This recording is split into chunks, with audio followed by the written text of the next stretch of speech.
Mummy बोले कि जा बेटा दवाई लिया। अरे सो जाओ ना, सुबह कुछ लगा लो, बाम आम विक्स लगा लो, चल जाएगा काम। अब इतनी रात को कहाँ जाऊंगा मैं? चला जा, देख मेरी तबीयत खराब है। अरे सो जाओ मम्मी, सुबह ले आऊंगा, इतनी भी खराब नहीं है। सो मैं नहीं जा सकता, मैं थक गया हूं, मेरे से कुछ नहीं होगा। ध्यान रखना, एक माँ की दवा लाना है। बच्चे हजार बहाना बनाते हैं, और रात को 12 बजे यदि पानी भी गिर रहा है, सन्नाटा है रात का, और कोई चोरी बुला ले, फिर क्या करेगा? बोलो जाएगा या नहीं जाएगा? बोलो बोलो।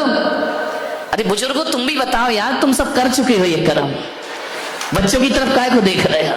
ध्यान रखना, जाएगा या नहीं जाएगा? रात को 12 बजे मिलने जाएगा। मम्मी कहेगी मत जा बेटा रात में, मम्मी बहुत जरूरी काम, मुझे जाना। झूठ बोलेगा लेकिन जाएगा। ध्यान रखना, तब पानी नहीं दिखता, तब रात नहीं दिखती, तब नींद नहीं दिखता। मानने कहने का अर्थ इतना ही है, जुड़ाव होना चाहिए।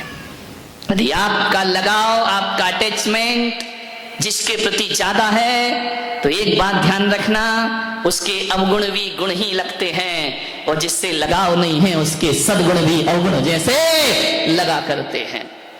मन को बस में। एक बात याद आती है, छत्रपति शिवाजी इस महाराष्ट्र के हुए महान योद्धा,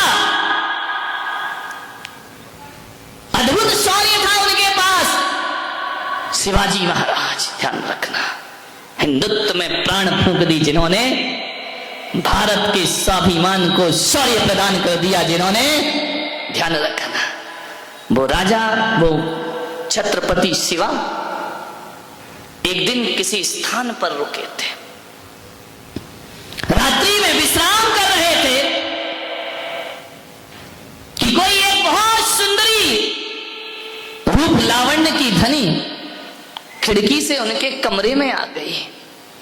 उसने शिवा को देखा, आसक्त हो गई शिवा पर। इतना शौर्य, इतना पौरुष जिसके अंदर हो, इतना स्वाभिमान हो।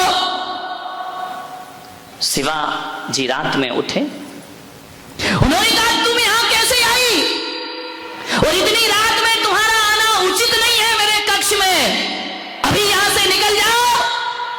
उस महिला ने कहा मैं जा नहीं सकती हूं, मैं बड़ी मुश्किल से तो आई हूं। शिवा ने कहा क्या कहना चाहती हो? बोले मैं तुम पे आसक्त हूं,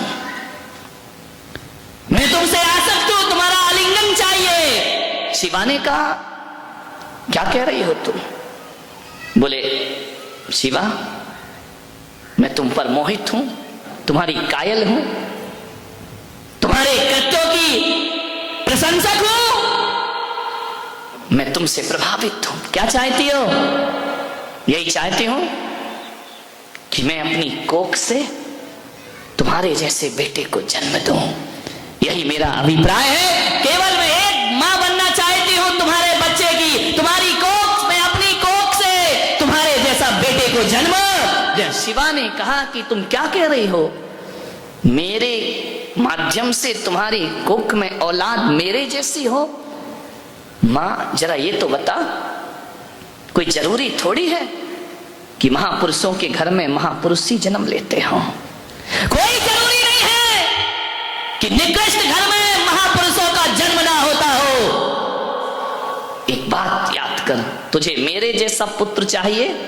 हाँ शिवा, मुझे तुम्हारे जैसा पुत्र चाहिए। तो इसके लिए इतना इंतजार क्यों करना? बड़ी आनंदित हुई, प्रसन्न हो गई कि शिवा तैयार। शिवाजी ने कहा कि ठहरो, इतनी देर इंतजार क्यों करना? 9 महीने तू गर्भ में पालेगी, बड़ा करेगी, जन्म देगी, पुत्र की जगह पुत्री हो गई तो भी बोली चलेगा, पुत्री भी चलेगी, लेकिन वीर होना चाहिए, वीरांगना होना चाहिए। शिवा ने कहा इतना इंतजार मत कर। और शिवाजी उठे अपनी सैया से और उसने कहा कि तेरा एक ही स्वप्न है ना कि मेरे जैसे पुत्र की मां बनना? तो शिवा ने उसके चरण पकड़े, बोले आज से तू मेरी मां और मैं तेरा पुत्र हूं। इसके लिए इतना लंबा कुछ करने की कोई जरूरत नहीं, आज से तू मुझे अपना पुत्र मान और मैं तुझे अपनी माँ का दर्जा दिया करता हूं। मांगे सोचना है। सुखदेव जी महाराज, कथा आती है भागवत में, श्रीमद्, चले जा रहे थे रास्ते से और जैसे ही रास्ते से गुजरे तो सुखदेव जी महाराज और उनके गुरु आगे आगे निकले। तालाब में, सरोवर में महिलाएं स्नान कर रही थी और जैसे ही 80 साल के गुरु निकले, महिलाओं ने अपने वस्त्र उठाए, तैर कर आई घाट पर, वस्त्र अपने तन को ढक लिया वस्त्रों से। गुरु निकल गए, पीछे पीछे 22 साल के यौवन को धारण किए सुखदेव जी महाराज निकले सुखदेव। महिलाएं स्नान करती रहीं, उन्होंने ना वस्त्र उठाए, ना उन्हें शर्म आई, ना उन्हें लाज आई। पूछा गया कि 80 साल के बूढ़े गुजरे तो तुमने वस्त्रों से शरीर को ढक लिया, और सुखदेव महाराज गुजरे 20 साल 22 साल का जवान, तो तुमने वस्त्र नहीं ढके। मालूम है, उन महिलाओं ने कहा कि 80 साल के बूढ़े जब गुजरे तो उनकी आंखों पे पर्दा नहीं था, इसलिए हमने पर्दा कर लिया। और 22 साल का जब सुखदेव गुजरता है, उसकी आंख में पर्दे थे, हमें पर्दा करने की कोई आवश्यकता और कोई जरूरत ना पड़ी। यदि वो नैनों के पर्दे डाल लेते तो हमें पर्दे उठाने की जरूरत। एक आदमी आया, बोले महाराज आप नग्न रहते हैं, आप दिगंबर हैं, आप कपड़ा नहीं पहनते हैं, ये अच्छा नहीं लगता है। मैंने कहा कौन कहता हम कपड़े नहीं पहनते? मैं कपड़े नहीं पहना हूं मेरे भाई। कौन कहता कपड़े नहीं पहना? तुम्हारे कपड़े तो धागों से बनते हैं, तुम्हारे कपड़े किसी मील में बना करते हैं। ध्यान रखना, हम नंगे नहीं हैं। लोग कहते हैं कि जैन मुनि नंगा होता है, जैन मुनि नंगा नहीं होता। ये भेष जो हमारा है, ये भेष नहीं है, ये नग्नता कोई भेष नहीं है, और न हम नंगे हैं। नंगे तो वो होते हैं जिनके वस्त्र के बाद भी वासना जिसके अंदर होती है, वो नंगे हुआ करते हैं मेरे भाई। ध्यान रखना, हम नंगे थोड़ी है, और ये हमारा कोई भेष थोड़ी है। ये दिगंबर भेष नहीं है मेरे भाई, दिगंबर भेष नहीं, बल्कि दिगंबर एक साधना हुआ करती है, तपस्या हुआ करती है। एक बात याद रखना, कौन कहता है हमने कपड़े नहीं पहने हैं? हमने पहने, हमें नंगा थोड़ी कहा जाता है। हम जैन नंगे साधु नहीं है, हमें दिगंबर साधु कहा जाता है, दिगंबर कह करके बुलाया जाता है। हम दिगंबर मुनि हैं, नंगे महाराज नहीं है। ध्यान रखना, प्रशांत रूपाए दिगंबराए देवादि देवाए।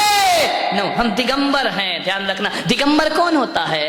जिसने दिशाओं के अंबर पहन रखे हों, वो दिगंबर हुआ करता है। और नंगा कौन होता है? जिसके पास कोई अंबर नहीं हुआ करता है। ध्यान, हमारे पास तो अंबर है ना, किसी के पास श्वेत अंबर है तो श्वेतांबर हो गया, किसी के पास पीला अंबर है पीतांबर हो गया, किसी के पास लाल अंबर है रक्तांबर हो गया, और दिगंबरों के पास दिशाओं के अंबर है, इसलिए वो दिगंबर हैं जिनमें नंगपन हुआ करता है। हमारी निगाहों में तो साधना की मर्यादा हुआ करती है। एक बात याद रखना, जो कपड़े कमरे में बंद होके उतारे जाते हैं वो वासना होती है, और जो कपड़े भरी समाज में उतारे जाते हैं वो साधना हुआ करती है। ये साधना है मानने में। एक बात बताओ, जब एक तो तुम छोटे थे, बहुत छोटे, ये धवल सेठ की लड़की से भी छोटे है ना, वो मेरी कट्टर शिष्य है बारामती में। ध्यान रखना, और कोई हो या नहीं हो, वो बहुत कट्टर है, चुटकी। ध्यान रखना, छोटे जब आप छोटे थे, एक बात बताइए, आप नंगे नहीं घूमे? बोलो, घूमे या नहीं घूमे? घूमे हो ना छोटे में? फादर नंगे रहे छोटे में, क्यों थे? उस समय बुरा क्यों नहीं लगता था? और उस समय जो तुम्हें देखता था उसे बुरा लगता था क्या? नहीं लगता था। क्यों? क्यों नहीं लगता था? क्यों हर कोई मां बहन उसे गोद में उठा लिया करती थी? क्योंकि उसके अंदर विकार नहीं थे। ध्यान रखना, क्या नहीं था उस बच्चे में? वासना नहीं थी, विकार नहीं थे। ठुमक चलत रामचंद्र बाजत पैजनिया। ये रामचंद्र हो, कृष्ण हो, महावीर हो, बचपन में छोटे से ठुमक ठुमक चला करते थे, लेकिन वस्त्र नहीं होते थे। जो लेता था गोद में उठा लेता था। नव यौवना गोद में उठा लेती थी, बालिकाएं गोद में उठा लेती थी, बड़े गोद में उठा। कोई शर्म नहीं थी, कोई हया नहीं थी। उस समय शर्म क्यों नहीं आ रही थी? बोलो, क्योंकि हमारे अंदर विकार नहीं थे। अब शर्म क्यों आती है? बोलो, हमारे अंदर क्या है? वासना है, विकार है। ध्यान रखना, बचपन में नंगे घूमे तो विकार नहीं थे, तो शर्म नहीं लगती थी। और मैं तो कहता हूं कि यदि वो बचपना यदि बड़े में होकर के आ जाए और विकार निकल जाए, तो आप वस्त्र इसलिए पहने हैं कि आपके अंदर विकार हैं, और संत इसलिए वस्त्र नहीं पहनता, वो बालक की भांति निर्विकार हुआ करता है, उसके अंदर कोई वासना। बात बताओ, आपके हाथ में कंकड़ पत्थर है और कहीं हीरा पड़ा है, और हीरा आपको दिख जाए तो कंकड़ पत्थर छोड़ना पड़ते हैं या छूट जाते हैं? विचार करिए। यदि हीरा मिल जाए तो फिर ये नहीं कहना पड़ता कि कंकड़ पत्थर का त्याग कर रहा हूं, तुरंत कंकड़ पत्थर फेंकते हैं और आदमी हीरा उठा लिया करता है। एक बात बताइए, जब आप घर से चले, महावीर भवन आए, जिस रास्ते से आप चल करके आए, बताओ मेरे भाई, जैसे ही महावीर भवन आया, रास्ते का त्याग करना पड़ा या रास्ता अपने आप छूट जाया करता है? छोड़ना नहीं पड़ता, अपने आप छूट जाया करता है। तो जो भीतर का आनंद लेने लगता है, जो समाधि का आनंद लेने लगता है, जो भीतर के आत्म रमण करने लगता है, उसे विषय वासनाएं छोड़ना नहीं पड़ती, अपने आप छूट जाया कर। त्याग तपस्या किसे कठिन लगती है? जो भीतर से प्रभु का, परमात्मा का आनंद नहीं लेता, उसे कठिन लगा करती है। और जो भीतर से आनंद लेता है, मैंने अभी फादर बैठे हुए थे, मैंने कमरे में पूछा 10 उपवास के आपको कैसा लगा? बोले जरूरत ही महसूस नहीं हुई, ना पानी की ना इसकी। तो मैंने कहा क्या लगता रहा? बोले बस महाराज से कहा है कि साधना करना है। ध्यान रखना, आज इनकी साधना यदि सफल हुई है तो इसलिए नहीं कि इन्होंने त्याग किया, बल्कि इसलिए सफल हुई कि इन्होंने मेरे वचनों का सम्मान किया, इसलिए उनके जीवन में साधना सफल हो जाती। भीतर की लगन लगी हो। लोग कहते बड़ा कठिन है, बड़ा कठिन है धर्म करना, त्याग करना खाक कठिन है। एक बात बताओ, यदि आप किसी महिला से कहो कि 10 किलो का पत्थर लेके आप पहाड़ पे चढ़िए, कठिन है या सरल है? 10 किलो का पत्थर हाथ में लेके, सिर पे लेके पहाड़ चढ़ना, पत्थर तो छोड़ो, अटैची उठाना बहुत कठिन है।